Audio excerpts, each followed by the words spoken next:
All right, hello everybody. This is the Mahjong Meetup, episode 9.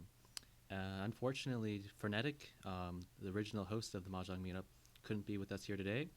So today, Mahjong Meetup will be hosted by Daske and myself, XGO. So Hi Daske, everyone. would you like to introduce yourself? I am the one, the true Dasuke. And I am, I guess, the one and also true XGO. Thank you very much for joining us tonight or morning, wherever you may be. All right. So first off, we're going to start with some the news segment. So first up, just going to talk about like the upcoming tournaments in North America. So first, we have the La Pomme Tournament, which will take place in San Francisco. I mean, sorry, Los Angeles. Daska, you want to talk a little about that? Sure. So on President's Day weekend, the Los Angeles Pride of Mahjong is going to be hosting a Mahjong tournament down there, which is going to be 2 days long. And for any of you that can stick around, they're also going to be having all-day free play on Monday as well. It's a really nice place, and it's kind of like a place you won't really find in North America. Uh, it's a mahjong dojo that has about what is it now, like 6, 7 auto tables. Um, the tournament is going to be capped off at 28 people, and from what I heard this weekend, they're almost full. So if you do want to sign up for the La Palm tournament, be sure to do that very quick so that you can actually get a spot. And it's going to be really fun. Strong players, and the first place prize, or at least right now, is going to be a W or World Ricci Championship seat.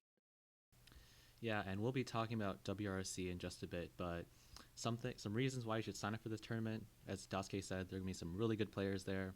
Also, all the tables will be automatic tables, so if you've never played on one, this is your chance. And Frenetic said earlier that there are only 6 spots left, so hurry up and sign up. All right, so the next tournament is happening on the other side of the U.S., and that'll be in Rochester, New York, happening March 4th to 5th at Rochester Institute of Technology.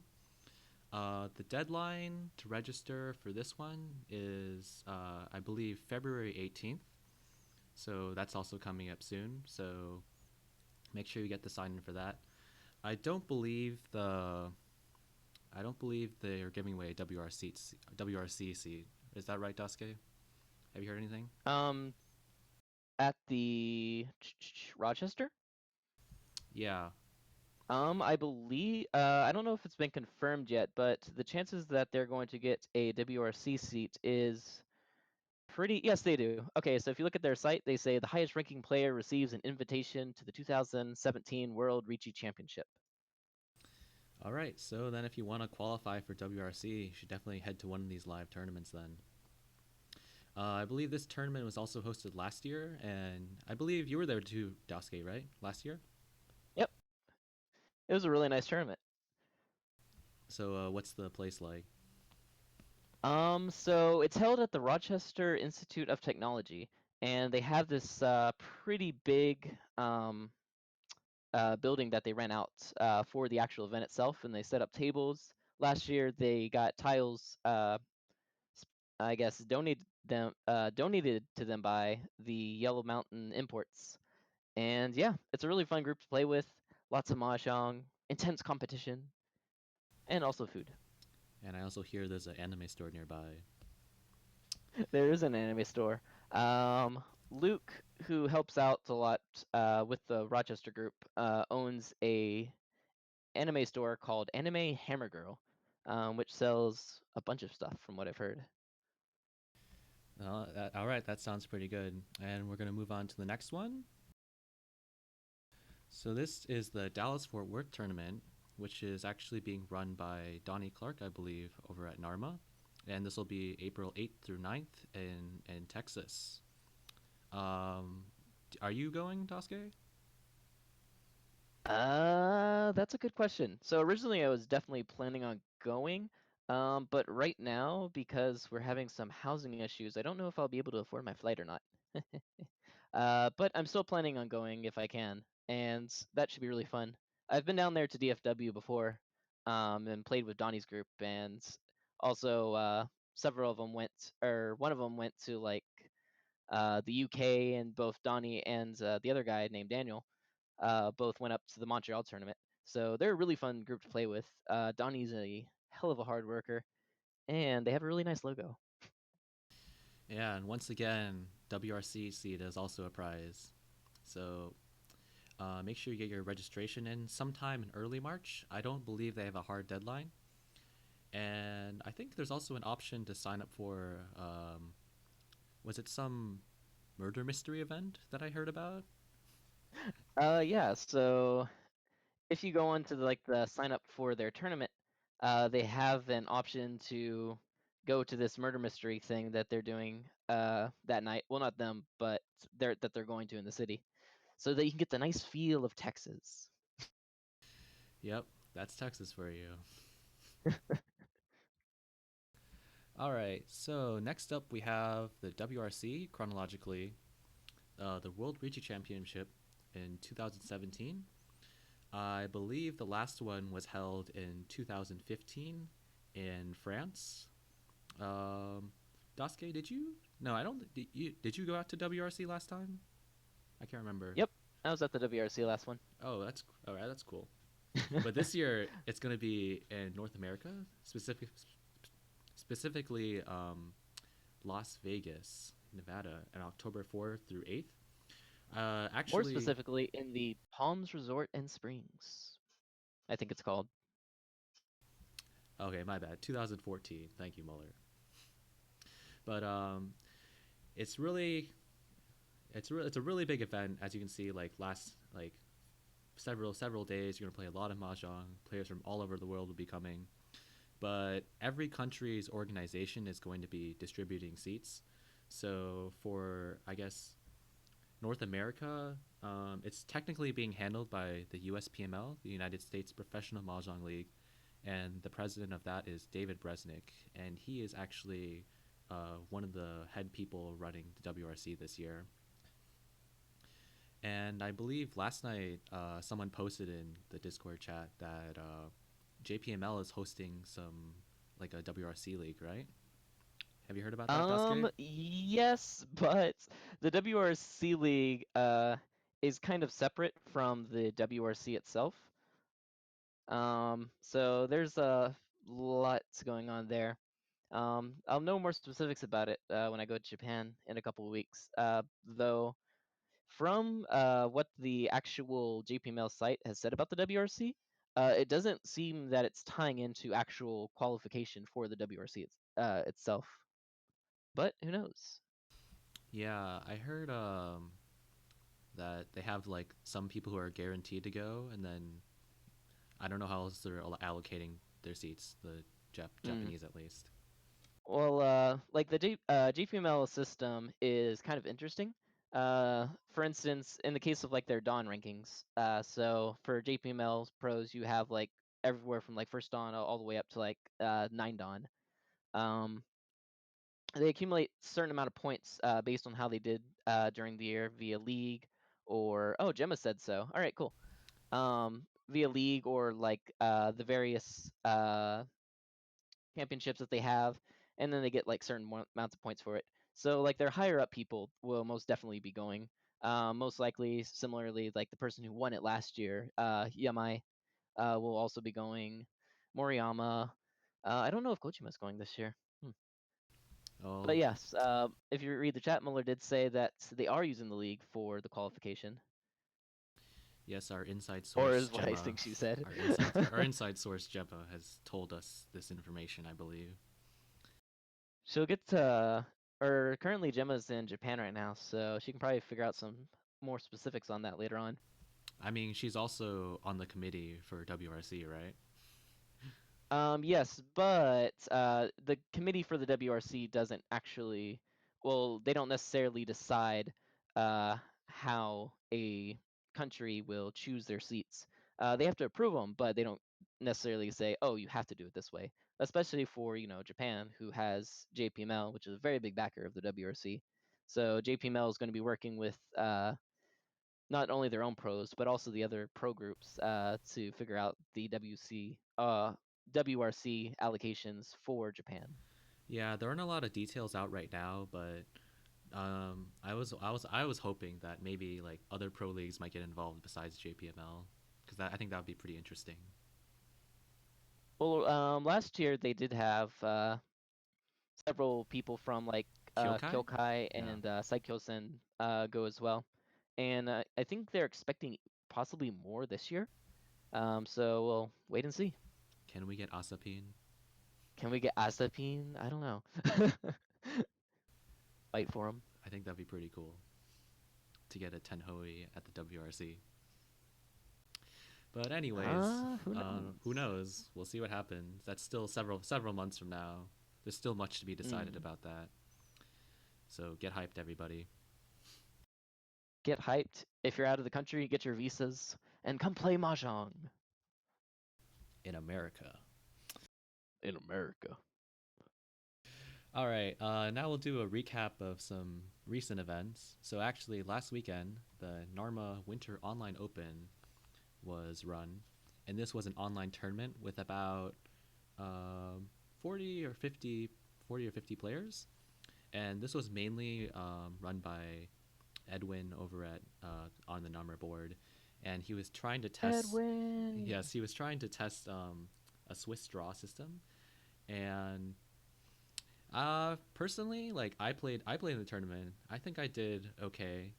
I placed like around the top percent, like quartile. The top percentile. The top percentile, yes, the top quartile. Let's see, 13 out of 42. What is that? That's not or bad. 48. I just missed the top quartile by one. But congratulations to so the close. winners. I believe Kins was number 1, Trundle, DDR Dan number 2. Trundle got number 3? Trundle got number 3. Dang. Yeah, Canada is strong, apparently. Apparently. Go Canada. DDR Dan Sasuga. Yeah. DDR Dan's showing us that he's still got the moves. Who's Kins, though? I have no idea. Me either. I'm curious. Like, a lot of these players are pretty unknown to me. Like, some of them were North American, and some of them were also European, I believe. And maybe even, I don't know, Japanese. Like, I have no idea who these people are. But I'm glad they came out to play. A lot of them are played in the, what was that? International Online Riichi Mahjong Championship qualifiers. So I can recognize some from there. Most of these I'm looking at are from North America. Oh, according to the chat, Kins is a Chinese player. Congratulations. Ooh, interesting. That was I didn't get to play him or her, but it was still a great match, still pretty good matches, I believe. And the prizes were also funded by the Pacific Mahjong League, so congratulations again to everyone who participated. I think it provided some useful data, I guess, on how the system worked. Like, my personal opinion on it is that it was a little bit complicated, but I think if the process were more automated, then it would probably run smoother in the future. So the people at Narma are trying to work on trying to automate the process, kind of like maybe some software development. But who knows? We'll see what they come up with. Yeah, it would technically be I wouldn't say easy, but definitely not hard to set up an automatic bot for a 10-hole lobby, because you can go into the 10-hole. If you ever get a 10-hole lobby, there's a certain URL there for specifically the admin kind of side of things. So you can go over there and set the specifics of, like, is it Hanchan, is it Topusen, the various rules that you're using. But more importantly, you can go over there and start individual games with players that are in the lobby at that time. So if you could just technically write a script that would go over there and start those games for you, you could technically make a tournament software for that. Though, of course, you'd have to check with Tsuno, the person that made Tenho, just to show that, you're doing everything, how do you say, okay? For instance, there have been people in the past that have created like certain bots on Tenho that kind of abuse the system, which promptly got banned. Aren't there things that can parse the chat and get results though? Yep. The IRC bots. Supposedly in the past, Tsuno said that he didn't like the IRC bots. I don't know if that was because like they were lagging down the system or what, or if it was just like the concept of the matter. Yeah, But yeah, that's this is all interesting. hearsay for me. All right. And also happening last weekend was Anime Los Angeles, and Dasuke, you were there along with Frenetic doing a panel on Mahjong that I heard about. Do you want to talk about that for a Hmm. bit? So this is so I'm Dasuke. More specifically, I'm Daniel Marino with the Pacific Mahjong League, located out of North California. So if anyone here is listening from California, definitely look us up. We have groups in North California as well in the Southern California, Los Angeles area. So this is the second year that we've actually been doing the what is that? Oh God, they took pictures. For those of you watching, this video was taken by Masa on Twitter. Wait! God damn it, Masa! Wait, does it have sound too? Oh Uh, shit, it does. yeah. Mirina.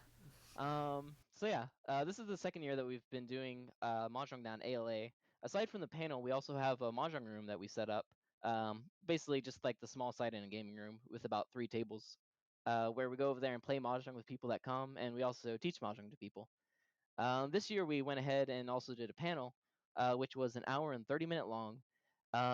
And yeah, if anyone's interested in ever doing a Mahjong panel, like at a uh, any type of convention, whether it's like an anime convention or a gaming convention near you, definitely let us know. There's a lot of resources out there for it. I'm actually interested in running a panel. What can you tell me? It What do I need to do? um so this is like the second panel like this that we've done. The first one was at Anime Expo last year. That was fun. That that had like 400 people in it. But or not 400, like 300, 200, I forget. Whoa, that's a lot. But anyway, Mahjong panels are very interesting because the way we go over there and I guess describe the panel is learn Japanese Mahjong. So you have 3 types of people that come into those. First off, you have the people that have no idea what Mahjong is. They never played it before. Maybe they saw it like on the solitaire version. Second people is the ones that have played some type of Mahjong before, usually Chinese or like Hong Kong, sometimes even American. And then the third type is the people that know Japanese Mahjong and they're like, oh my God, there's other people that play Japanese Mahjong. So the way we did it this time was kind of going about it by steps. In which case, the first one we go over there and ask all the people about like, oh, what is your experience with mahjong? And then we start out just doing the basics for those people that have no idea what mahjong is, and then move on to like some more specific Japanese stuff, and then go over there and finally like show them like a playthrough via the mahjong flash game.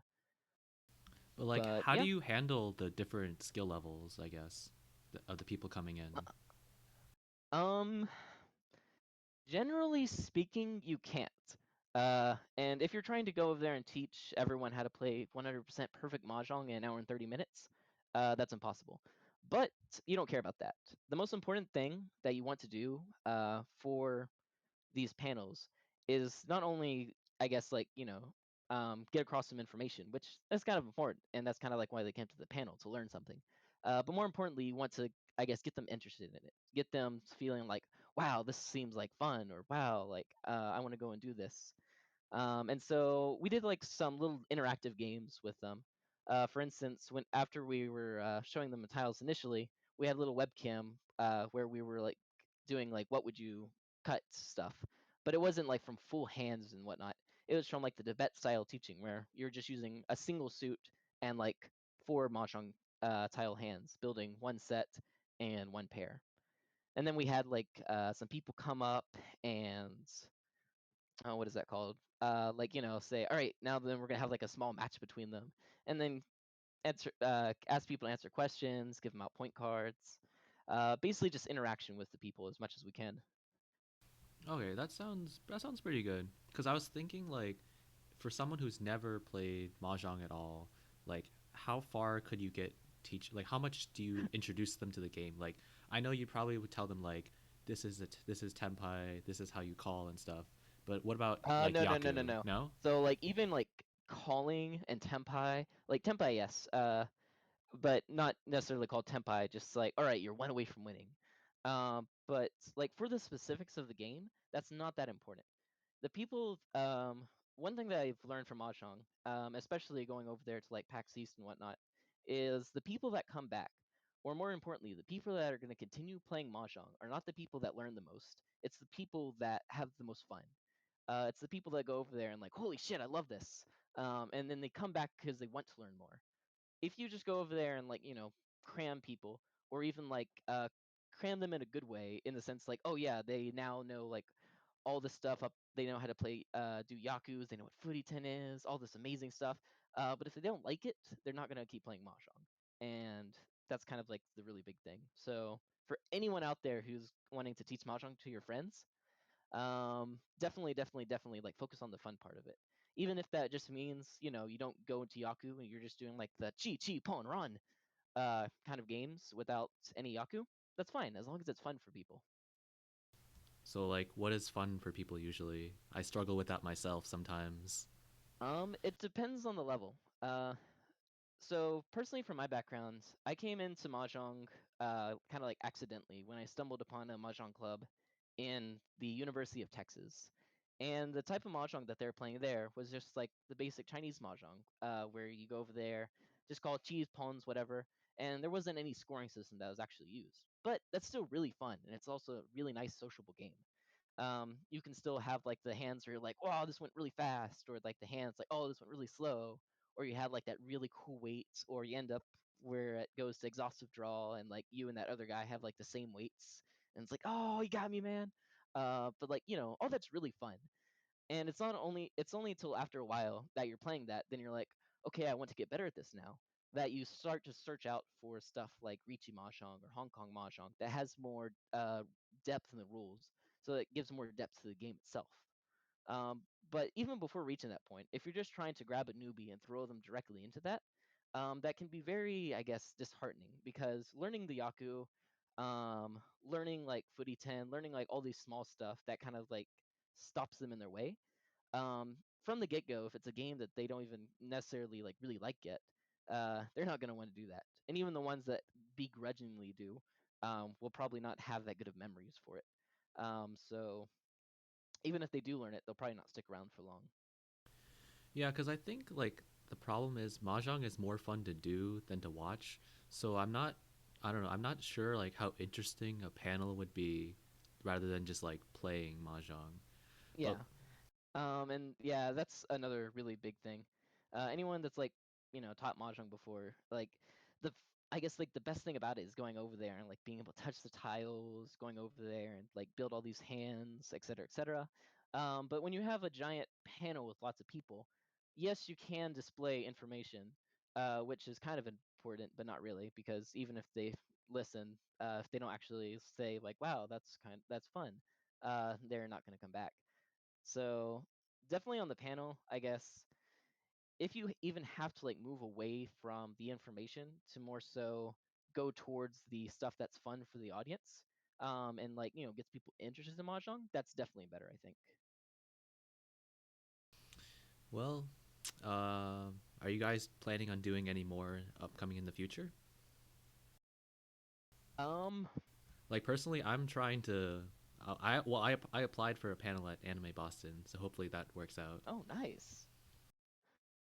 So I think we're trying to get into Anime Expo again this year. So if they accept our panel, we'll definitely be there. We usually have Mahjong up here in North California at Fanime, though we usually don't do a panel for it. But this year, if I have Ryan, I might want to actually do a panel for it.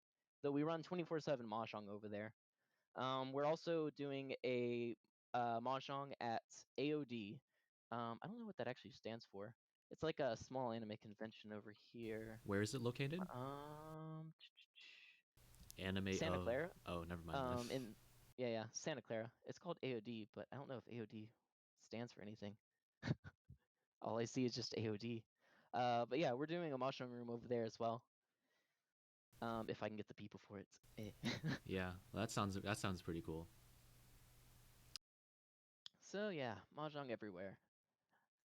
Yep. Also, I think we forgot to mention this earlier because it wasn't on the list, but the Montreal group is also having their reoccurring tournament this year as well. Grant said the name of it or the date of it before, but I completely forget when it was. But it'll be in the summer, so definitely, if you're looking to go to some Mahjong tournaments, look out for that one. More information will be popping around on the web for that in the future, and I don't know if it's on Reddit yet either. Oh yeah, I almost forgot about that. I don't think they have a site yet, but yes, there is a tournament in Montreal that'll be happening early June. I think it might be around Canadian Memorial Day, but I don't know the exact dates. But more information is definitely coming out soon. Oh, Just for now, Canada. let's say early July. I mean early June, because that's when they usually have it. They've run this tournament maybe once or twice in the past. I don't remember. I know I've heard about Hmm. it before. This is, I believe, the third year, or possibly even the fourth year, that they're running the tournament. So yeah, definitely go. This will be my third year. I'm gonna go to it, assuming I have the money at the time. Hey. Yeah, it's really good to see a lot of in real life tournaments happening this year. I remember like where it was like the only one was like New York City and then San Francisco last year, or Mm. actually New York City was like 2 years ago. Yep. Now that's 2017, but this year like I mean if we count it's like La Palme, DFW, Montreal, Rochester, and even WRC. That's like at least 5 tournaments already. Pretty exciting stuff. Pretty exciting stuff.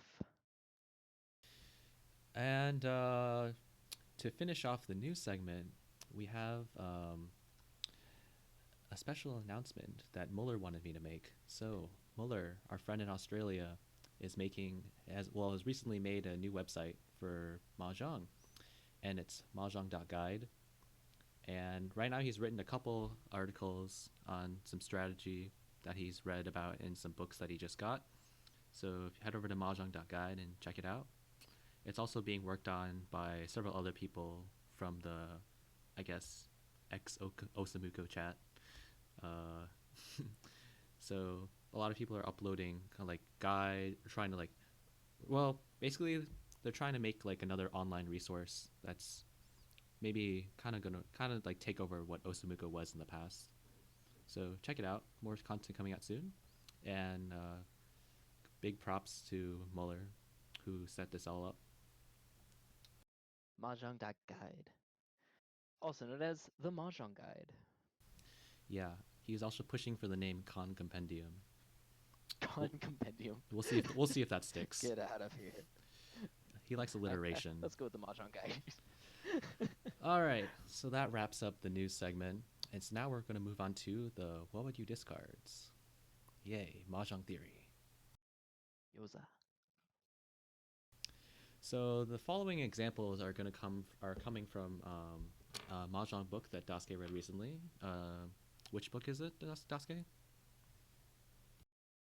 So this book is Mahjong Kachigumi no Sentaku, which translates to Mahjong, basically the choices of winners.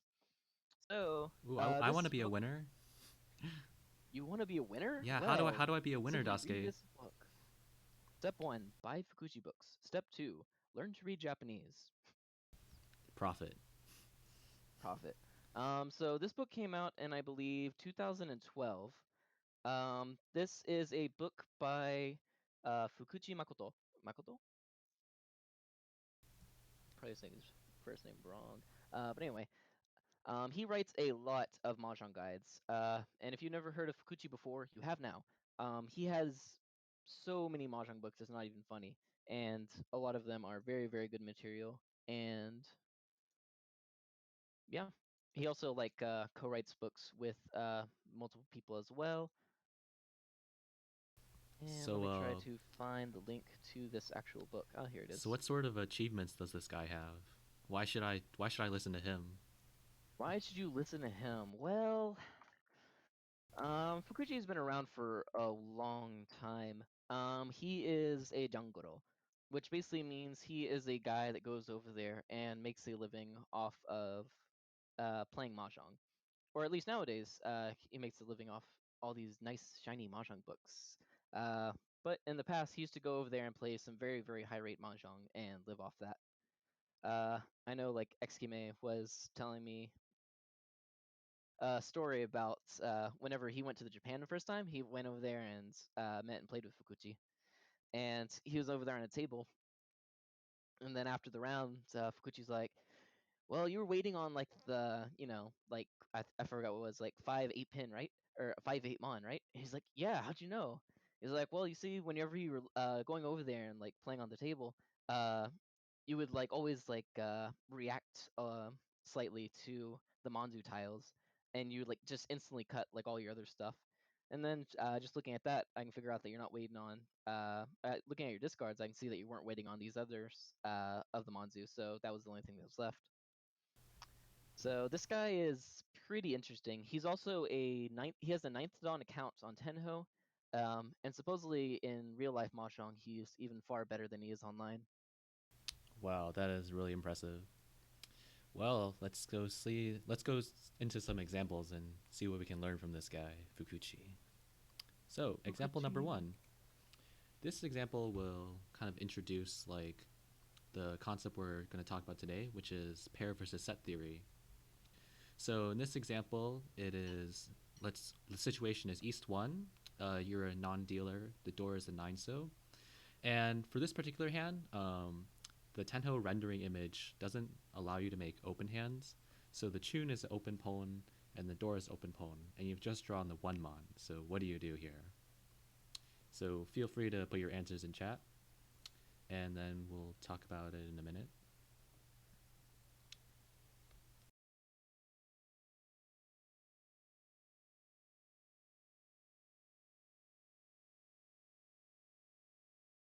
Well, personally, I would cut the 4 Pinzu, you see, Uh huh.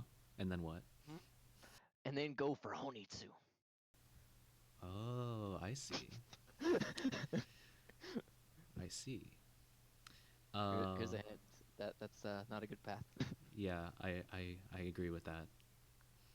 Sonic Um, Crazy says he will drop the 3 Manzu. the three Manzu. I'm curious, what would Shinky do? WWSD.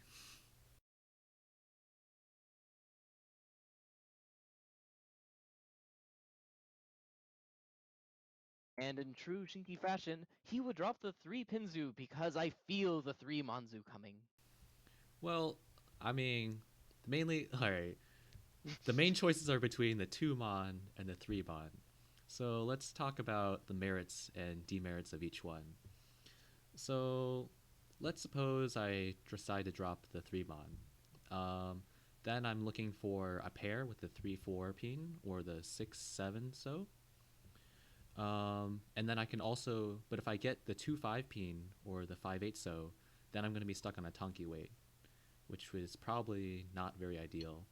So suppose I discard 1-2 mon, then I can guarantee that I can get the 2-5 pin or the 5-8 so as my final weight.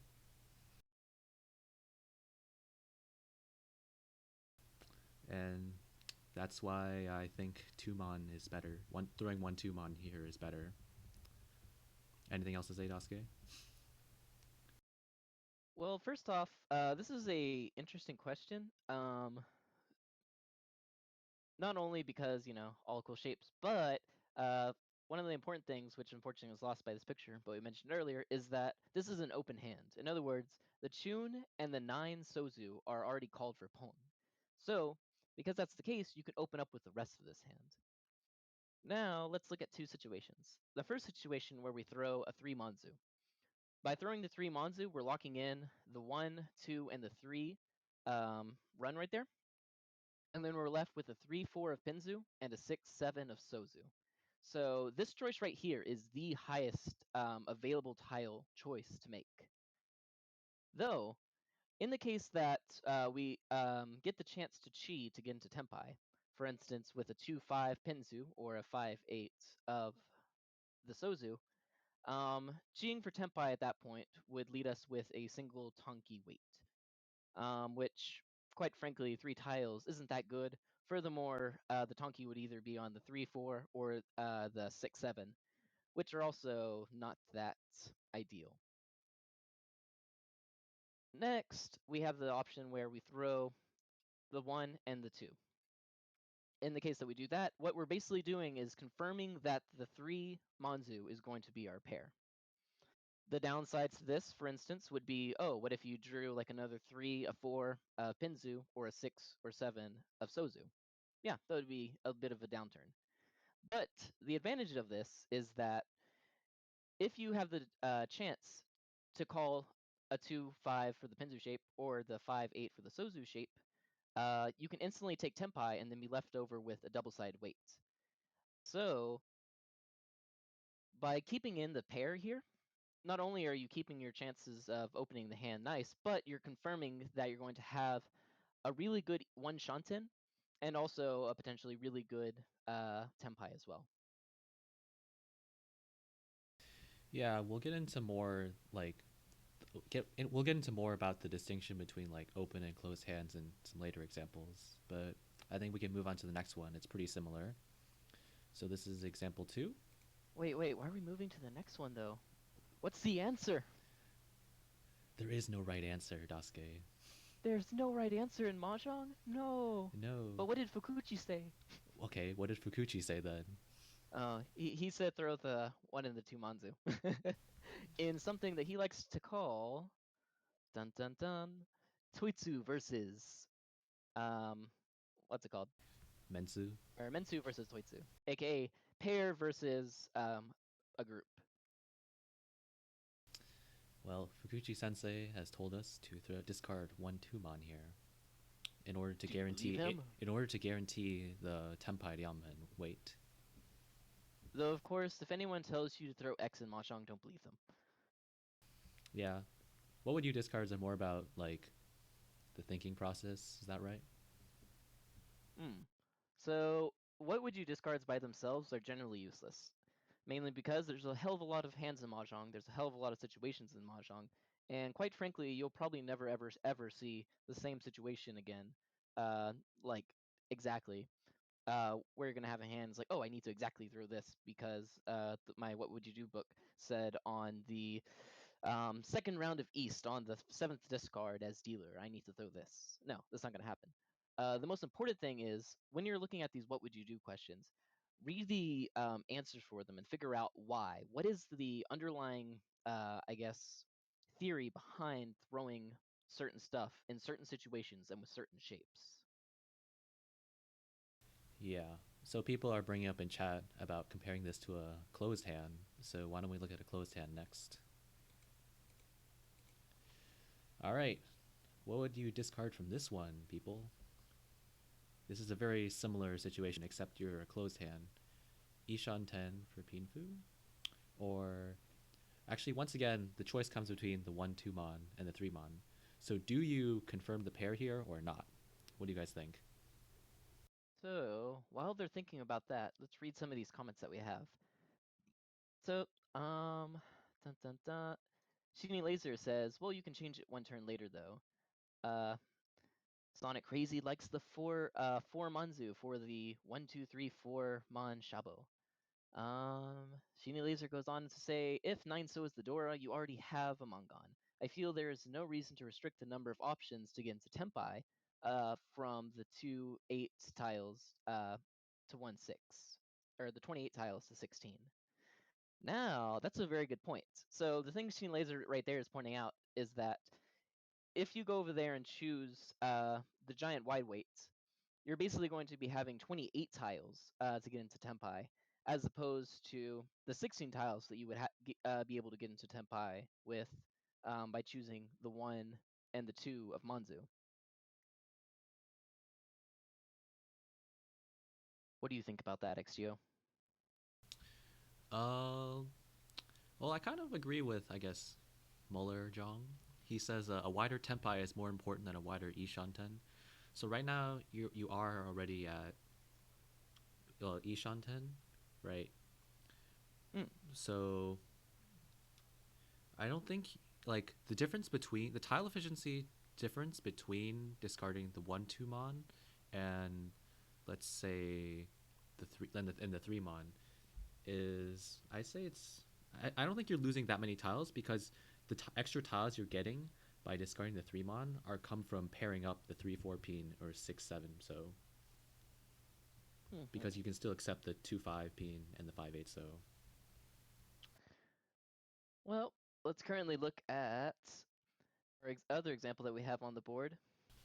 From here, Shooting Laser says 1-2. Sonic Crazy likes the 3 still.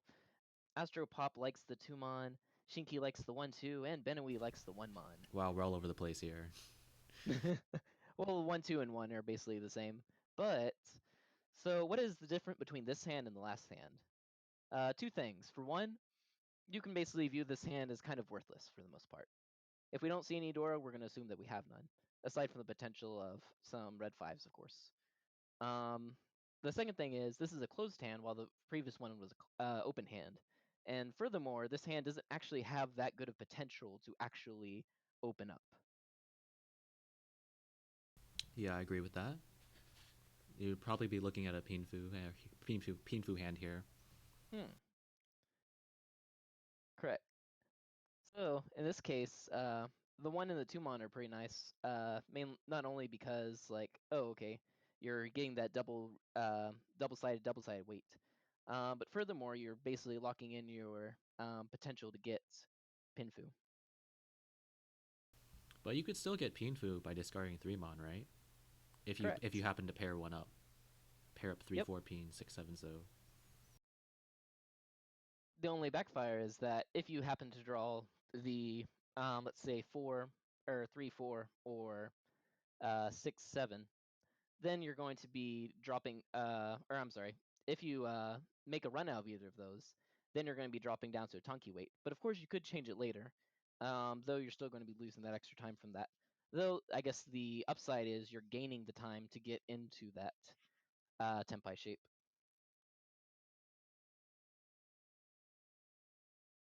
Yeah. So what would you cut from this? Mm, it's hard to say. Let's see. In the comments, we have. Well, I think most people agree that you should definitely go for Peen Fu here. I So, don't know. DDR Dan also agrees to go with 3 Manzu. well, 3 Bonzu does still have Peen Fu potential, and it is technically faster because it does have more tiles because you can pair up the 3/4 Peen in 1 and 6/7. So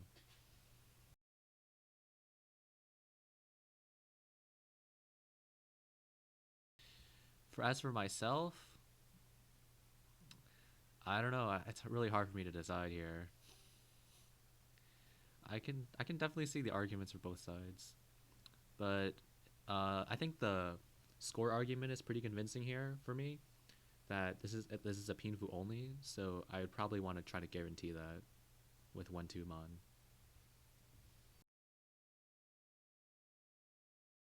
So right here, um, Moeller comes in to say, an important thing to remember is that you should count the number of available tiles, also known as ukeire, that give you a good shape, rather than just the raw total of ukeire.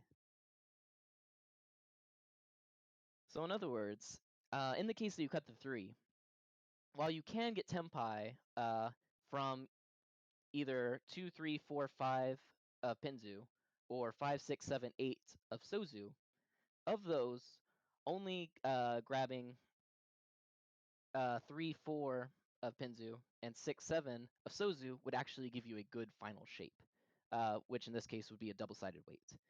Drawing either the 2 or the 5 of Pinzu or the 5 or the 8 of the bamboo is going to give you a single weight.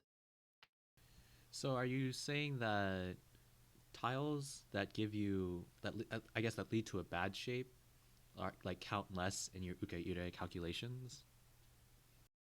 So I guess in this case, it doesn't necessarily count less, more so as you're not even including them at all. Hmm. So in that if you don't include the ones that lead to a bad shape, Oh, I see, I see. Because if you discard 3 mon, 2 5 pin, and then 5 8 so will lead to, I guess, a bad shape. Hmm. And So then it's kind of so I guess if you throw the 1, how many tiles do you have that can advance you into a good shape into Tenpai? say that again? So if you throw the 1 of characters, how many tiles are available for you to draw to get into a nice double-sided Tenpai? That'd be 8 for the 2 5 pin and 8 for the 5 8 so. Mm. So 16 in total. Right. Now, in the case that you throw the 3, how many tiles are there available for you to get into a good Tenpai? For a good Tempai, that would be 3 3 pins, 3 4 pins, 3 6 so's, and 3 7 so's. So that's Mm-hmm. 12. Correct. So in this case, even though the raw ukeire for throwing the 3 is greater uh, than the ukeire for throwing the 1 and the 2, on one of them you have 16 chances of getting to a nice double-sided weight Tenpai, but in the other one you only have 12. Okay.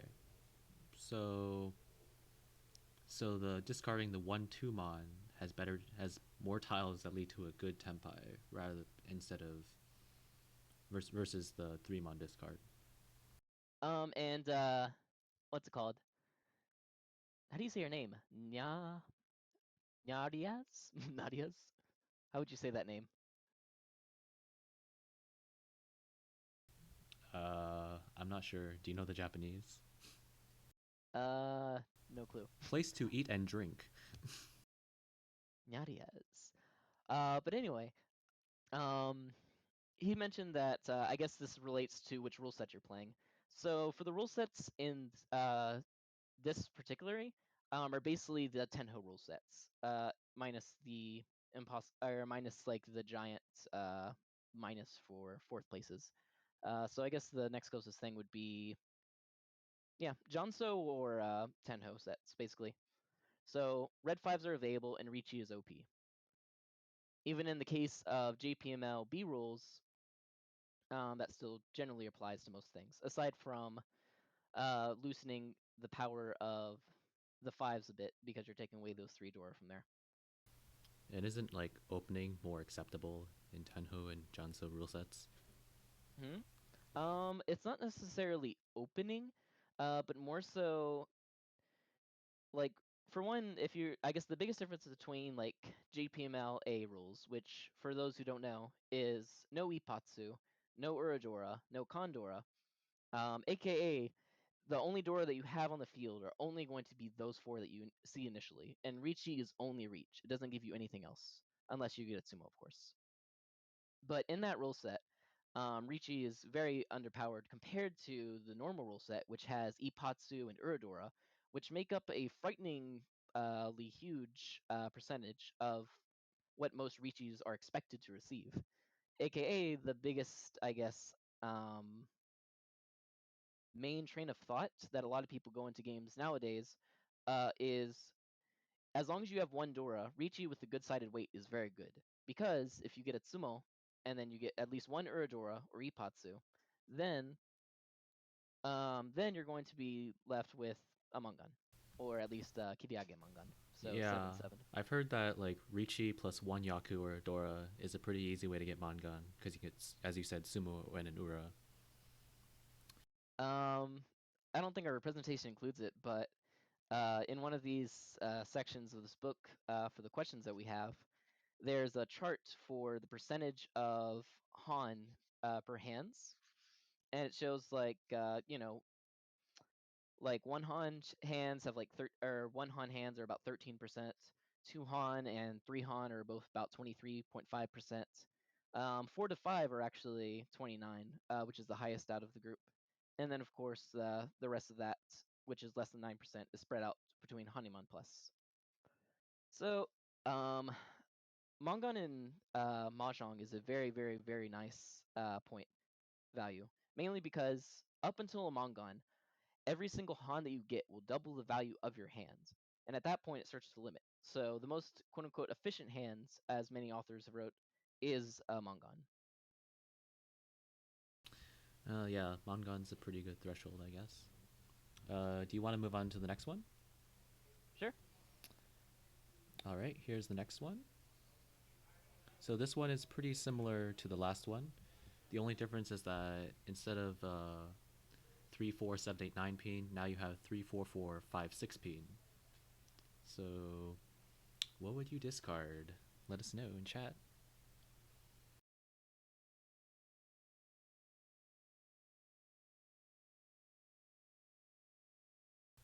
So, as again in this question, we're still looking at whether you should discard the 1 2 Mon or the 3 Mon.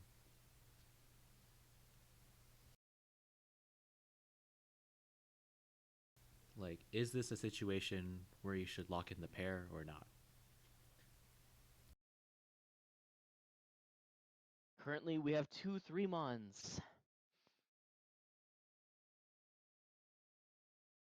And then everyone else is staying quiet. Well, Whispers in the darkness. So, XGO, what would you throw here? I agree with 3 Mon. I think that's a pretty good idea because the 3 4 4 5 6 shape can generate another pair pretty easily. Let's say from like 4 7 peen or even 3 6 peen. So you can reform your pair, and you can also keep the Ryamen weights as well. And let's suppose that you draw like the 5 8 so, then you can even get Pinfu by discarding 3 Peen, or if you really want, you can also wait for 3 6 Peen no Beitan as well.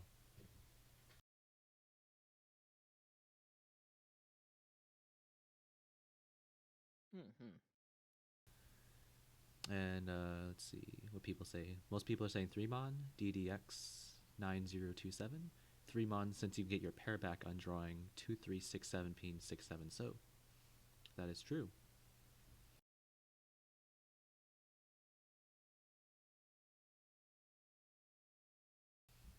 Shinky says, better question is, what happens if you draw 2 5 peen after dropping 3 mon?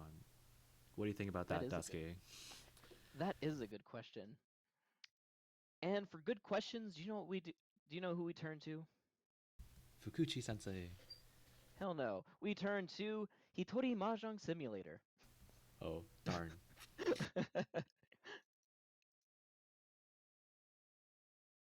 So, what does the simulator say then? Oh, that's a good question. Let's find out. So, inputs this hand in the meantime. All right. So what would you do if you drew a 5 or a 2 Pinzu? Um, the answer may or may not be Ricci. Even if you didn't have any Dora? You could pray for a 1 2 3 Sanshoku, or a better weight, Moriyama! or a I better weight. summon thy power! Yeah, for those of you who don't know, Moriyama is well known for Sanshoku. Moriyama is the president of the Japanese Professional Mahjong League. Very interesting And player. his favorite Yaku is Honitsu, with his second favorite Yaku being Sanshoku. How about Honitsu Sanshoku? The ultimate. If only it was possible. Renmei S rules.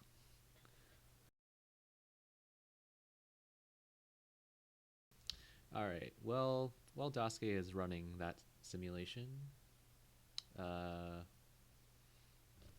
I can talk about what I would do if I drew 2 5 peen. So if I drew 2 5 peen, well, the obvious choice is that you discard either 6 or 7 so, and then probably try to improve it. So if you draw, let's say, a 7 peen after after after you get that tempai, then you can wait on a 1 4 7 wait. Like 2 3 4 4 5 6 like offers a lot of ways to get into like either another two-sided weight or a multi-sided weight if you draw another peen, like another peen zoo. Or alternatively, you could try to go for like a tricky like honor tile weight as well if you draw it later and reach on that. But it really depends on what you draw next. So like drawing 2 5 peen is like the main, I guess you could call it a backfire in this. It's like the worst option I mean, the worst outcome in this situation.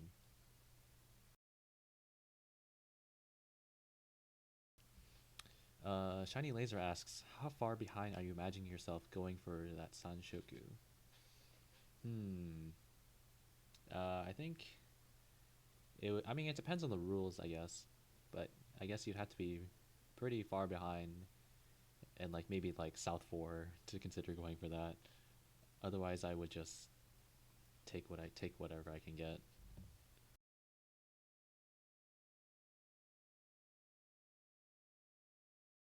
This is pretty interesting. So in the case that so what the simulator base suggested was slightly it's better to throw the 7 as opposed to the 6. But then, as whether you should Ricci or not, the estimated value for Ricci was about less than half, um, or well, actually more than half of if you stay Dama, aka if you had the chance to improve your hand. So the conclusion is, Who knows? But at least as far as single player mahjong, uh, that doesn't technically account for your opponent's discards, but does account for the percentage that you'll actually make it to Tenpai, and also the estimated value of the various routes. Um, if you did draw a 2 or a 5 Pinzu, 7 Sozu stay Dama. all right. Why don't we move on to the next one? Into the future. So this is the fourth example. Again, we're deciding between 1-2 mon or 3 mon. Tell us what you think. I don't know, Ixu. What do you think? Let's see. Just in general. In general, well, right now I'm thinking about Yes. mahjong. Oh, really? That's an interesting thought. Aren't you thinking about mahjong, like all the time? What? No. You're acting like my avatar is like a little dragon holding a mahjong tile, saying "I love mahjong." Is your favorite tile the one so? It's actually pay. But it's the year of the rooster, like year of the one That is so, true. year of That the is bird, true. the chicken, the It rooster, is the year the of the sparrow. bird. It's the year of the rooster. Now, we should have the rule where like all one so is a dwarf this year. Did you get that from Mahjong Facts? No, but unconditionally. This is just what I made off what's on my head.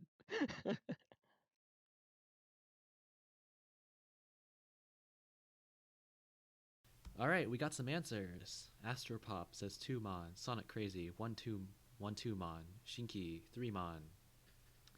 So Dasuke, what does Fukuchi tell us to do here?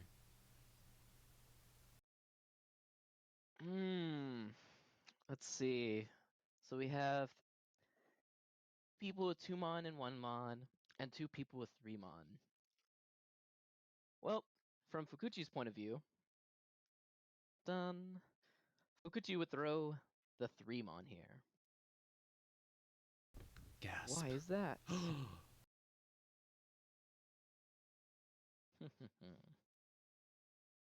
So this is kind of similar to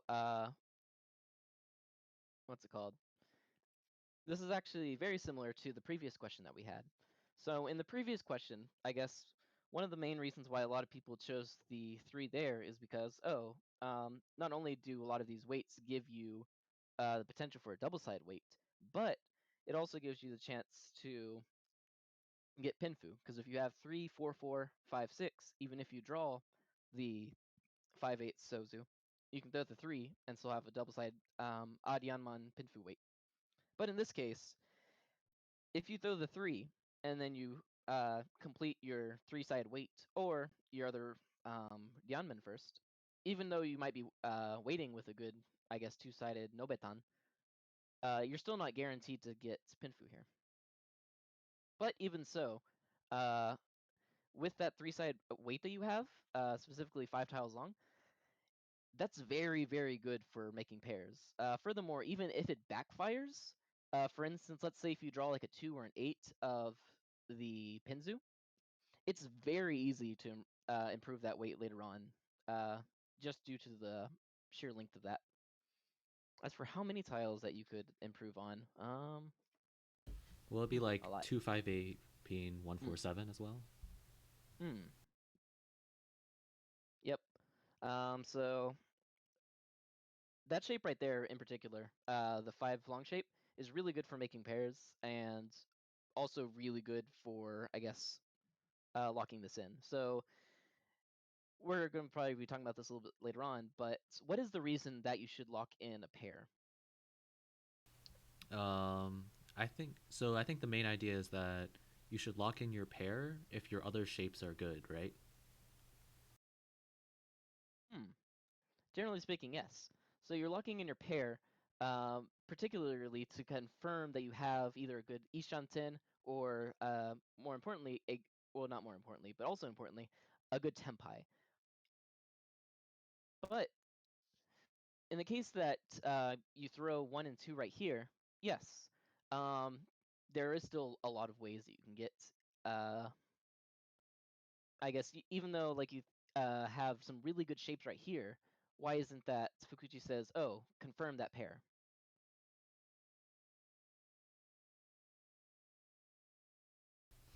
You know? Not entirely sure. Sorry. Um, Mainly because you have that 5 tile shape right there. It's very easy to actually go over there and draw tiles that are that will lead to a good shape. Like Moeller put before, the ukaere that you're looking at isn't the available tiles that you're looking at are not the ones that will just get you into Tempai. You're looking at the ones that will get you into Tempai with a good weight.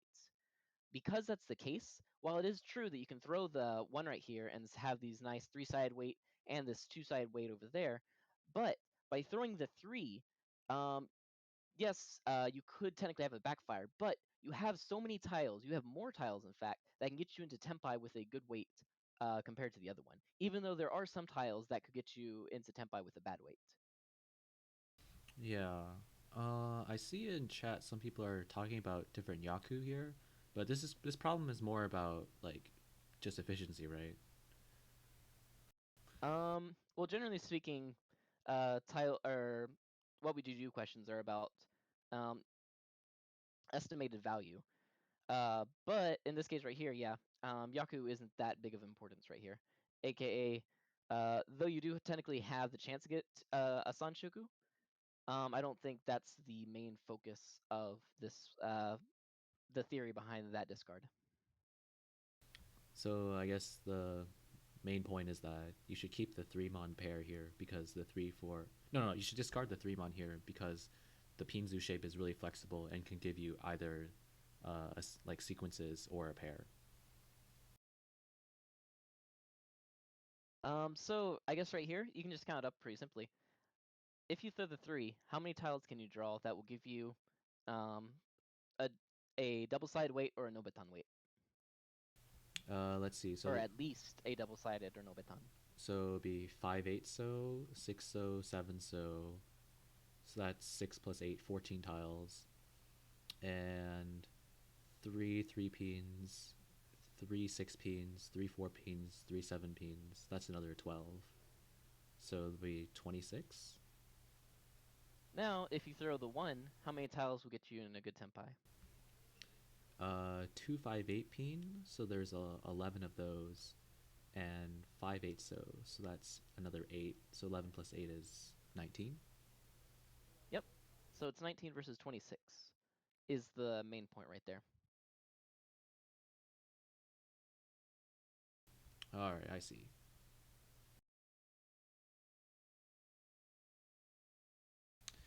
Well, anything else to say on that one, or should we move on? I think that's about it. All right, here's the next one. The next one's really fun. So now we're getting into a few examples about open hands.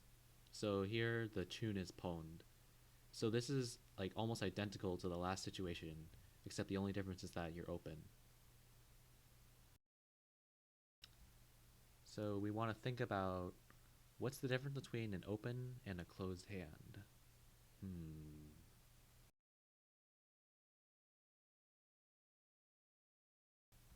Let us know what you think in chat.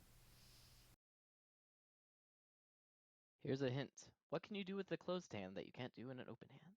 Or more importantly, what can you do with an open hand that you can't do in a closed hand?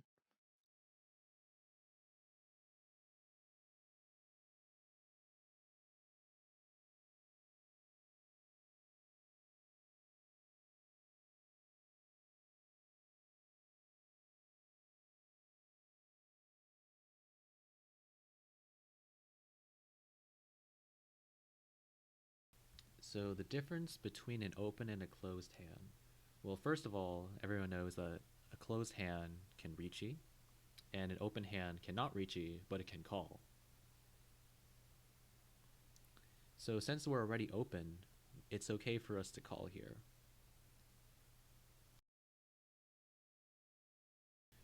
And we have someone saying 3 mon. Someone says 2 mon. Another answer for 3 mon. And someone who says it's situational depending on how the left-hand opponent is going to let you cheat.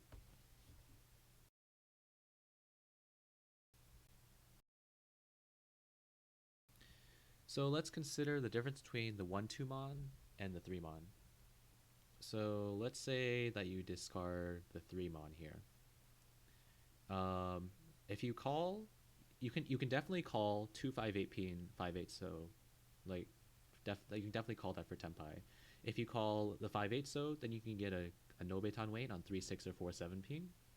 But the thing is, if you call the 2-5-8 pin, you're going to be stuck on a single weight with the 6 or 7 so, which you could improve maybe like drawing another tile later. But let's compare that to discarding the 1-2 mon. So if you discard 1-2 mon, you're locking in your pair. If you chi 2-5-8 pin or 5-8 so, then you can get a good two-sided weight at the end, whether it's on 5-8 so or 2-5-8 pin. But also alternatively, if you discard 3 mon, you can also bank on drawing another pair somewhere, like 6-7 so or 3-6 and 4-7 beam. So that's the comparison of the two options. What do you think, Dasuke? Just to clarify, in this example, the tune has been pawned. So even though it looks like a closed hand, that's only because the Tenho tile generator doesn't generate open hands just yet. But yeah, so basically exactly how you saying. A quick counterexample that you can, I guess, see to this is instead of the 3 through 7 shape in the Pinzu, if you had a 3, 4, 4, 5, 6 instead, it's actually better to throw the 3 because then anything that you call, you can get a double side weight. But like XU just mentioned, in this one, if you throw the 3, if you call one of the tiles you're very likely to call from there, you're going to be left over with a single tile weight. And so, what does Fukuchi Sensei tell us here? Fukuchi. Fukuchi also agrees with XGO. He says XGO is my home dog. Signed, Fukuchi. How do I say that in Japanese? Home dog. I have no idea. Alrighty. Well, does he provide any other reasons, or is that about it? Um, Like maybe like basically a exactly general, as you. like a general rule of thumb, maybe for open hands versus closed hands. It's not really a general rule of thumb, but more so in the case that you had this in a closed hand, you would throw a 3. The reason why is because you're going to be drawing tiles, aka you have the potential to draw a pair. So a pair, you have to draw it. But for a set, or more specifically a group, a run, or a set of 3, you can call those. Because in this case, we already have an open hand, and we have a 3-side weight and another 2-side weight, the chances that we're going to call this are pretty high. Because calling isn't just like, oh, if I get the call or not. It's basically another draw for you. So instead of just saying like, okay, I'm going to be choosing this throw the 3 and be waiting for a chance to draw my pair. Instead, I'm going to be I'm going to be relying on both of my draws, aka me and the person before me, to complete this hand. Yeah, the point about you can only draw a pair and you can't call a pair is pretty important. So let's see. Let's go with the next, like two more examples because we're running a little short on time here. So here's the next one. It's a pretty similar situation. Imagine that the tune is pwned again. So we're in an open hand again. Except this time our hand is a little bit worse. We have a 3-5 pin kanchan, but we still have the Ryamen with the 6-7. So tell us your answers in chat.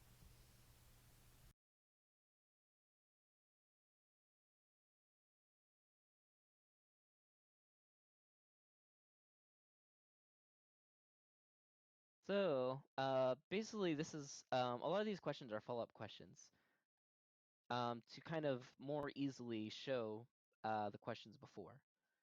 In the question before, we had like a really nice three-sided weight and the double-sided weight.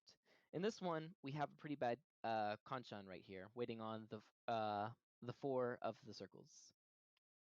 So in the case right here, if we go over there and throw the 1 and the 2, while we do still leave up the potential, because this is an open hand once again, to call the 5 and the 8, even if we do, we're going to be left with our bad uh, 4 circles. So in other words, that 3-5 of the circles right there is, how do you say, a choke point for this hand. It's the weakest part of this hand that's going to be hard to continue. And because it's a choke point, we want to go over there and break it down. So by locking in our pair right here, what that would do is basically force us to utilize that 3-5 as a set.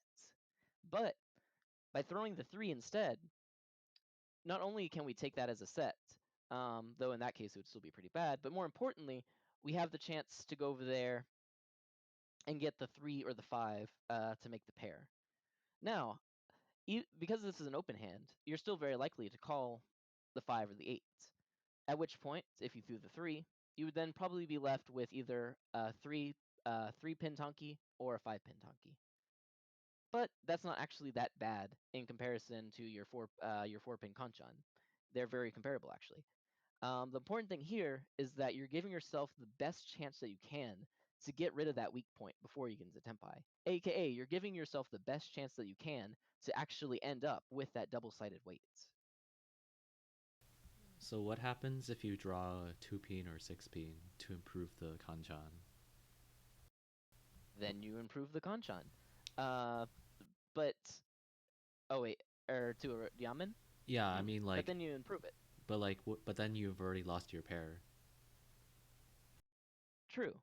But while it is true that you can go over there and draw that, in the case that you throw the 1 and the 2, because this is an open hand, you're still going to have the very real potential of, as soon as a tile comes out, you're going to be calling chi on that. And quite frankly, out of the tiles that you have, while it is very situational, for instance, some people could be going for very specific Honitsu hands, but let's assume that they're going for Tanya and locking up everything. 8 is probably the most likely thing to come out. Not to mention you have a double-sided weight over there, which is more likely to be callable than your single-sided weight. And because you're already open, if you do get the chance to take your double-sided weight, you're going to be taking that to get into Tenpai. Waiting for a individual tile, loosely speaking, is basically you have a 3% chance of drawing any given tile. And that's very generally speaking, of course. So if you have 2 tiles, then that's very loosely speaking like a 6% draw each draw to actually go over there and improve your weight from a kanchan to a double-sided weight. So you don't think it's worth locking in the 3-bond pair and then trying to upgrade the kanchan? Um, let's see. Because At this because point, also because in the meantime, like you could hmm, also happen to get the 4-pin. hmm. So I guess at this point though, if you go and do that, you're basically saying, all right, I'm going to be taking this hand not necessarily back, but you're choosing one path because it has potential to change into something, as opposed, aka not improve forward, but just kind of like sidestep to the side to something that's a bit wider, as opposed to the path where you're basically charging forward and you're hoping that you end up in the good situation. I think I guess the crux of this is that because this hand is open, you're wanting to complete this hand as fast as possible. In other words, even though you would like the potential to go over there and improve that 3-5 into a double-sided weight, because you're already open at this point, and because you're going to be calling to get into Tempai most likely anyway, if the chance does arrive, you want to try to get, however little chance, the potential to get your hands into a good Tempai.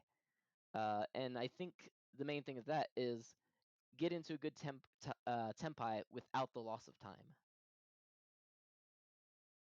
if that Yeah, makes any sense at all. yeah. I think the point about that you really want to complete his hand as fast as possible, like, is pretty convincing. So, uh, discarding 3 mon allows you to, yeah, definitely allows you to pair up the choke point in your hand, the 3-5 peen.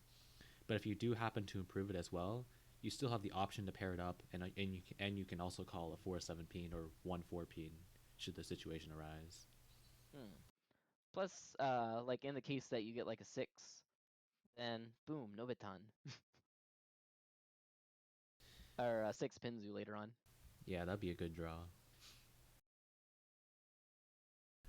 All right, so let's just do one more example and then we'll wrap it up. So here it is. So again, we have an open hand again. Tune is Pon, and then we have a 3-5 Kanchan and a 6-8 Kanchan now. So 1-2 mon or 3 mon? What do you guys think?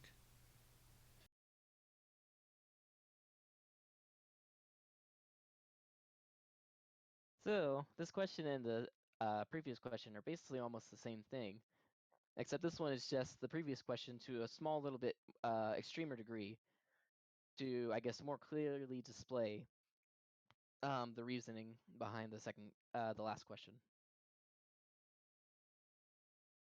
In other words, So in the last question, we were focused on the idea of choke points. So here, I guess we have two choke points: the 3-5 pin and the 6-8.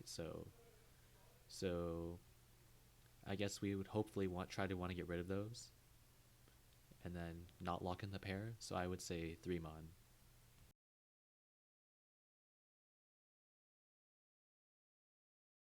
hmm Do you think there's an argument for 1-2 mon? in this case, I would probably say no. Mainly because even if you throw the 1-2 mon and you're able to get the Tempai, because once again the hand is open, on either of your Kanchan, you're going to be left with a Kanchan.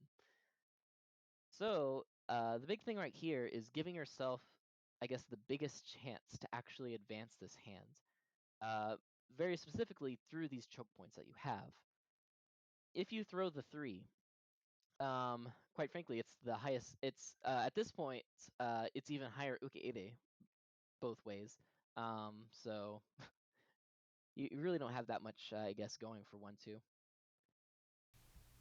So 381654729 says it is not possible to reach a good shape tempai with either option, so just go for the highest ukeire, which is to keep no pair. I think I can agree with that. Hmm. So yeah, at this point, because it's already like, the ukeide is higher that way, you would choose that way either way. But also continuing on with kind of like the concept from the last one, because you have these bad shapes, you don't want to lock in your pair. As long as you have these bad shapes out there, if you lock in your pair, then you're basically saying, I am going to making this my pair, and I want these other things as my sets. If you remember back to the previous questions, if these were both like the two-sided weights, that's more acceptable to lock in your pair because whatever you're left with is a two-sided weight. But by locking in the pair here, what you're being left with is just these Kanchan weights. Whereas if you're keeping the, what's it called? If you're keeping the set, not only is that the highest Ukeire, but you're basically directly attacking these weak points, so to speak. Yep, so I guess the main lesson of today is that you should lock in your pair if your other shapes are good. Otherwise, You should otherwise keep the set. you should lock in your pair unless the other shapes are good, except when you're not supposed to. That's kind of confusing. For welcome to Mahjong. Well, thanks for the lesson from Fukuchi then. Yeah. If you can read Japanese, I really like this book. Mainly because it's basically a what would you cut book, except unlike a lot of other what would you cut books, which are basically just like lots of questions and very small answers, this has about 40 questions, and then it has multiple pages for each question explaining the theory behind them, and then also counterexamples. So all that we showed in this entire little section right here is basically a single question from this book. And there you have it. So that's about all the time we have for today. So we're gonna end the stream here. Daisuke, if you want to throw the book's name in chat again, there's the Amazon link to it if you want to check it out. Also, follow the Mahjong Meetup on Twitter at Mahjong Meetup, so you can get the announcements about when the next episodes will be. And otherwise, we'll probably make announcements maybe on Facebook or Discord. And so that's all that we have for today. So thank you for listening, and we'll see you next time. Thanks, everyone. And this has been the Mahjong Meetup, episode 9. Goodbye, bye. Bye, bye, bye, bye, bye. Or actually, we play Mahjong. Bye, bye, bye, bye, bye.